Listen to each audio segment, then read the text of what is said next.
రాజు గారు, ముందుగా మీకు అదేవిధంగా ప్యానెల్లో ఉన్నటువంటి కీర్తన గారికి, ఇతర సభ్యులందరూ కూడా నమస్కారాలు. Good morning. ప్రైమ్ నైన్ వీక్షకులందరూ కూడా గుడ్ మార్నింగ్. ఈరోజు మనం ఆంధ్రప్రదేశ్ రాష్ట్రంలో చూస్తూ ఉంటే జగన్మోహన్ రెడ్డి అనే వ్యక్తి డైవర్షన్ పాలిటిక్స్, అతను సింపతి స్టార్ అని చెప్పేసి మరొకసారి అయితే చాలా క్లియర్గా అర్థమవుతా ఉంది. ఎందుకంటే ఆయనకి చాలా క్లియర్గా అర్థమైపోయింది ఏంటి, రాష్ట్రంలో ఇంకా ఆయన నావ మునిగిపోబోతా ఉంది, ఆయన హవా పూర్తిగా తగ్గిపోయింది, ఆయన రాష్ట్రంలో పూర్తిగా మర్చిపోయారు అనేది. ఎందుకంటే ప్రతిపక్ష హోదా కూడా పనికిరావు నువ్వు అని చెప్పేసి ప్రజలు ఇచ్చిన తీర్పుని ఏడాదిలోపే ఈయన పూర్తిగా మర్చిపోయినటువంటి పరిస్థితి. ఎందుకంటే ఈయన మాట్లాడుతూ ఉన్నాడు ఏంటి, ఈరోజు సమాజం మీద ఈయన కొత్తగా ప్రేమ వచ్చినట్లు, సమాజం మీద ఏదో అభిమానంతో ముందుకు వచ్చినట్టు ఆయన మాట్లాడినటువంటి మాటలు మనం చూస్తూ ఉంటే ఈ సమాజాన్ని ఉద్ధరించడానికి ఈయనేదో మళ్ళీ ఒక పుట్టుకొచ్చినట్టుగా మాట్లాడుతున్నటువంటి పరిస్థితి. మనం నిన్న చాలా క్లియర్గా మేము అడుగుతా ఉన్నాం, ఏదైతే జగన్మోహన్ రెడ్డి కారు AP40DH 2349 అనే కారు నిన్న మన పోలీసులు ఎవరైతే నల్లపాడు పోలీసులు, గుంటూరు జిల్లాకు చెందిన వాళ్ళు దీనికి నోటీసులు ఇచ్చేసి దీన్ని సీజ్ చేసినటువంటి పరిస్థితిలో చాలా మందికి ఇక్కడ ఒక చిన్న ఇష్యూ ఏంటంటే, ఈ కారు యాక్చువల్లీ వైసీపీ పార్టీ పేరు మీద ఉంది, which is represented by Jaganmohan Reddy OSD.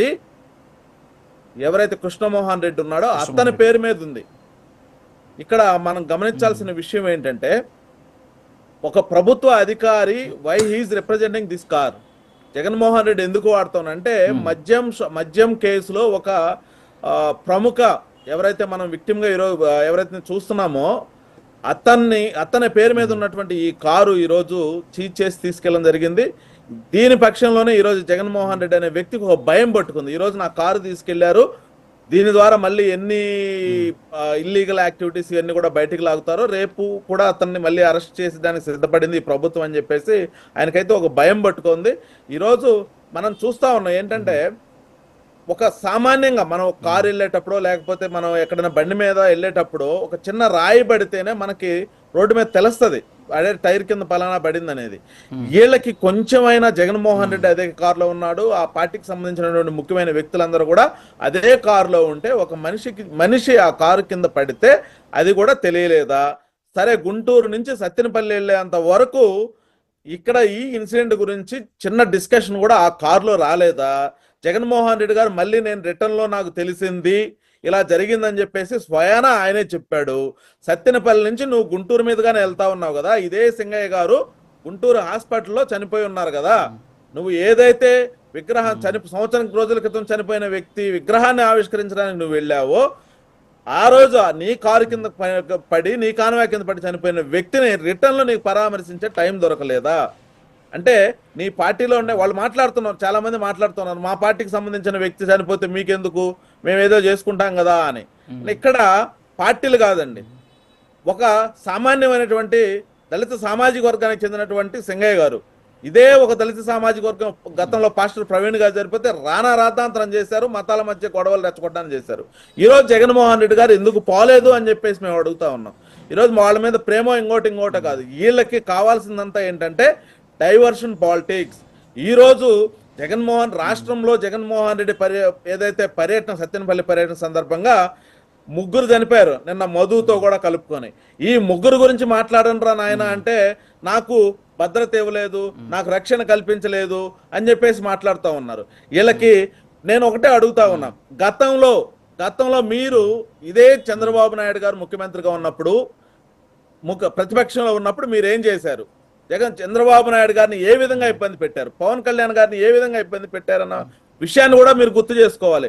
అటు వైజాగ్ ఎయిర్పోర్ట్లో కానివ్వండి, ఇటు తిరుపతి ఎయిర్పోర్ట్లో కానివ్వండి, చంద్రబాబు నాయుడు గారు కుప్పం పర్యటనలో కానివ్వండి, పవన్ కళ్యాణ్ గారు ఇప్పటం పర్యటనలో కానివ్వండి, మీరు ఏం చేశారండి?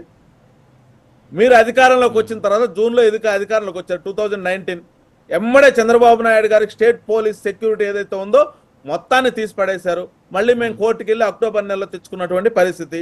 ఈరోజు వీళ్ళు మాట్లాడుతూ ఉన్నారు, ఏం మాట్లాడుతున్నారు, మాకు సెక్యూరిటీ ఇవ్వలేదు, మాకు అందువల్ల ఇదంతా జరిగిందనేది. మేము ఒకటే చెప్తా ఉన్నాం, నిన్న జగన్మోహన్ రెడ్డి గారి పర్యటన ఏదైతే సత్తెనపల్లి పర్యటనకి వెళ్ళాడో 679 మందితో మేము వాళ్ళకి సెక్యూరిటీ ఇవ్వడం జరిగింది. వాళ్ళతో పాటు 15 రోప్ పార్టీలను ఇవ్వడం జరిగింది. ఎక్కడ సెక్యూరిటీ ఇవ్వలేదు. ఈ రోజు కూడా జగన్మోహన్ రెడ్డి ఇంటి దగ్గర పులివెందుల్లో 71 మంది పోలీసులు ఈ రోజు కూడా సెక్యూరిటీ ఉన్నటువంటి పరిస్థితి. ఆయన గతంలో అంటే ఆంక్షలు ఎందుకు పెడుతున్నారు? ఆంక్షలు అంటే మీరు రాప్తాడు వెళ్ళారు, రాప్తాడు వెళ్ళేసి ఆయన హెలికాప్టర్ మీద ఆయనే దాడి చేయించుకొని ఆయన కార్యకర్తల చేత ఆయనే ఆ హెలికాప్టర్ మీద తొక్కించుకొని నాకు రక్షణ లేదు అని చెప్పేసి కూడా ఆయన మాట్లాడినటువంటి పరిస్థితి. జగన్మోహన్ రెడ్డి గారు బై రోడ్ రావాల్సిన పరిస్థితి వచ్చింది. ఇటువంటి సందర్భాల్లో ఆయనకు రక్షణ కల్పించాల్సిన బాధ్యత ఈ ప్రభుత్వం తీసుకుంది, దానికి కట్టుబడి ఉంది. దానికి తగ్గట్టుగానే ఈ రోజు మేము ఆంక్షలు ఇచ్చాం. ఆంక్షలు అంటే నేను వెళ్ళొద్దని మేము చెప్పట్లేదు. నీకులాగా మేము జీవో 1లు తీసుకురాలేదు. యువగళాన్ని ఆపడానికో, పవన్ కళ్యాణ్ గారి వారాహి యాత్రను ఆపడానికో, నీకు చంద్రబాబు నాయుడు గారి పర్యటన ఆపడానికి మేమేమి ఆంక్షలు తీసుకురాలేదు. నువ్వు వెళ్ళు, రాష్ట్రంలో ఎక్కడైనా తిరుగు, కానీ వెళ్ళిన దగ్గర ఎక్కడా కూడా రెచ్చగొట్టే పూరితమైన మాటలు మాట్లాడొద్దు. శాంతియుతంగా మాట్లాడరండి, శాంతియుతంగా వాళ్ళని పరామర్శించండి, వాళ్ళ కుటుంబాలకు అండగా నిలవండి అని చెప్పేసి మేము మాట్లాడుతూ ఉన్నాం. మీరు వెళ్ళిన కాడికల్లా మీ యొక్క బలాన్ని చూపించుకోవడానికి, మీ యొక్క బలగాన్ని చూపించుకోవడానికి, మీ రాజకీయ పార్టీని నిలబెట్టుకోవడానికి ఇష్టం వచ్చినట్టు జనాలను తోలి వాళ్ళని తొక్కిసలాట్లు మనల్ని చంపేసినట్టు మాట్లాడుతూ ఉన్నాడు. నెక్స్ట్ వైసీపీ ఆయన ఒక మాట మాట్లాడచ్చు. చంద్రబాబు నాయుడు గారు కందుకూరులో 8 మంది చచ్చిపోతే అడిగారా అని చెప్పేసి మాట్లాడతారు ఖచ్చితంగా ఆయన.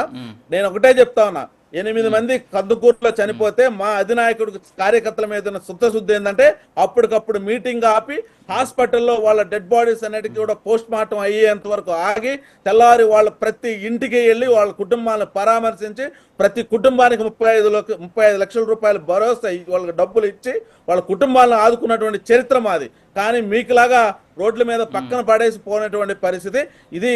అంటే మనకు క్లియర్గా ఒకటే అర్థమవుతోంది రాజు గారు. ఎందుకంటే జగన్మోహన్ రెడ్డి హఠాటుగా ఈ మీటింగ్ ఎందుకు పెట్టారంటే వాళ్ళ కార్యకర్తల్లో కూడా ఒక ఆందోళన వచ్చేసింది. జగన్మోహన్ రెడ్డిని నమ్ముకొని మేము రేపు రోడ్ల మీదకి పోతే మన పరిస్థితి ఇదేనేమో, అనవసరంగా బుక్ అయిపోతాము, వద్దులే ఎందుకు ప్రాణాల మీద తెచ్చుకోవడం ఎందుకని చెప్పేసి వాళ్ళ క్యాడర్ అయితే క్లియర్ గా ఒక నిరుత్సాహంలోకి వెళ్ళిపోయేసి వాళ్ళు కూడా ఒక డిఫెన్స్ లో పడినటువంటి పరిస్థితిలో ఈరోజు జగన్మోహన్ రెడ్డి హుటాహుట్న ఆయన కూడా మళ్ళీ రేపో మాపో అరెస్ట్ చేస్తున్న ఒక భయంతో అతను వెళ్తున్నాడని, అంతేగాని ఈ ప్రజల మీద ప్రేమతో ఉండడం లేకపోతే రాష్ట్ర అభివృద్ధి మీద ప్రజా సంక్షేమం మీద అయితే కాదని చెప్పేసి క్లియర్ గా అర్థమవుతుంది రాజు గారు. ఓకే సార్, ఓకే, చిన్న బ్రేక్ తీసుకుందాం. బ్రేక్ తర్వాత కంటిన్యూ.